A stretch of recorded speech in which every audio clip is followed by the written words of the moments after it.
दोस्तों, यह कहानी है चंद्रवंश के महान राजा ययाति की।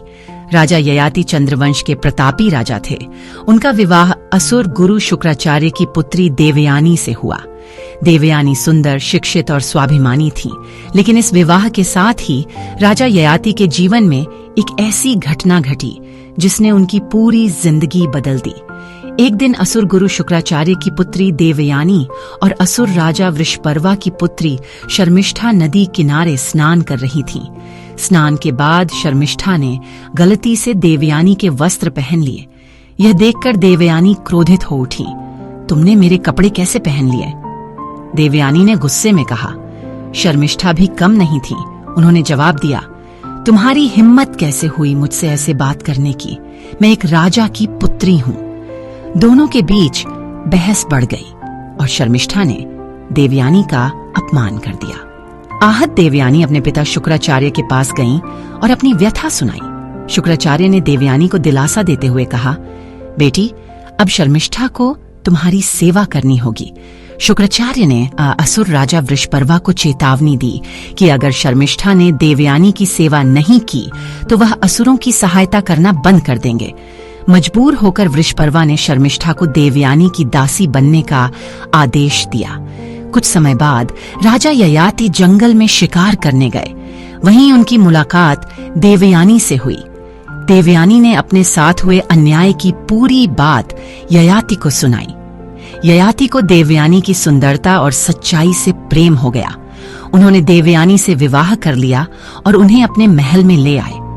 देवयानी के साथ शर्मिष्ठा भी महल में आई, क्योंकि वह अब उनकी दासी थी। महल में शर्मिष्ठा ने हमेशा देवयानी की सेवा की, लेकिन उनके मन में यह बात थी कि वह एक राजकुमारी थी और अब दासी बनकर अपमानित जीवन जी रही थी। समय बीतता गया। एक दिन शर्मिष्ठा ने राजा ययाति से कहा, हे राजन, मैंने अपने जीवन में बहुत अपमान सहा है। क्या मैं भी खुशी का जीवन नहीं जी सकती? शर्मिष्ठा की पीड़ा सुनकर राजा ययाति ने उसे सांत्वना दी। धीरे धीरे दोनों के बीच संबंध बनने लगे। शर्मिष्ठा से ययाति को 3 पुत्र हुए। जब देवयानी को इस बात का पता चला तो वह बहुत क्रोधित हुई। वह अपने पिता शुक्राचार्य के पास गईं और कहा, पिताजी, राजा ययाति ने मुझे धोखा दिया है। देवयानी की बात सुनकर शुक्राचार्य क्रोधित हो गए। उन्होंने ययाति को श्राप दिया, राजा ययाति, तुमने मेरी पुत्री को दुख दिया है, इसलिए तुम्हारी युवावस्था अब समाप्त हो जाएगी और तुम वृद्ध हो जाओगे।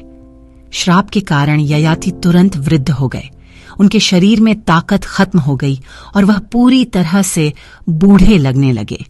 राजा ययाति ने शुक्राचार्य से विनती की, हे गुरु, मुझसे भूल हो गई है, मुझे क्षमा करें। मैं इस वृद्धावस्था के साथ राज्य नहीं चला सकता। कृपा करके मेरा श्राप वापस लें। शुक्राचार्य ने कहा, मैं अपना श्राप वापस नहीं ले सकता, लेकिन यदि कोई स्वेच्छा से अपना यौवन तुम्हें दे दे तो तुम फिर से युवा हो सकते हो। राजा ययाति ने अपने 5 पुत्रों से अपना यौवन मांगा। यदु ने कहा, पिताजी, मैं अपना यौवन नहीं दे सकता, मुझे अपनी इच्छाओं को पूरा करना है।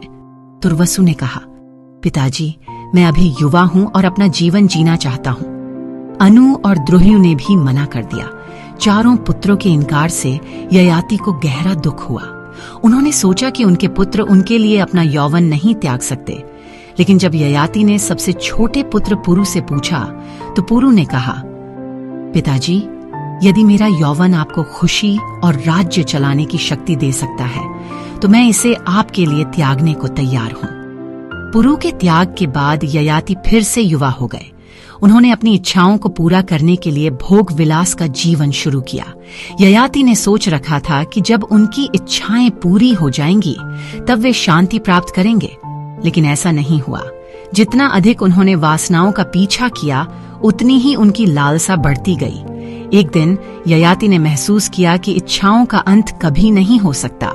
उन्होंने कहा, वासना अग्नि के समान है, जितना इसे ईंधन देते हो यह उतनी ही भड़कती है। इस सत्य को समझने के बाद ययाति ने पुरु को अपना राज्य लौटा दिया और स्वयं वन में तपस्या करने चले गए। उन्होंने शांति और संतोष की तलाश में अपने जीवन के शेष दिन बिताए। पुरु, जिन्होंने अपने पिता को यौवन दिया था, एक आदर्श राजा बने। उनके शासनकाल में चंद्रवंश की कीर्ति चारों ओर फैल गई। यदि आपको यह कहानी प्रेरणादायक लगी तो हमारे चैनल को सब्सक्राइब करें और ऐसी ही कहानियों के लिए जुड़े रहें। राजा ययाति की कहानी आज भी उतनी ही प्रासंगिक है जितनी पहले थी। कहानी हमें सिखाती है कि इच्छाओं का पीछा करना हमें कभी संतोष नहीं दे सकता। भौतिक सुख क्षणिक है और सच्चा सुख त्याग और आत्मसंयम में ही है।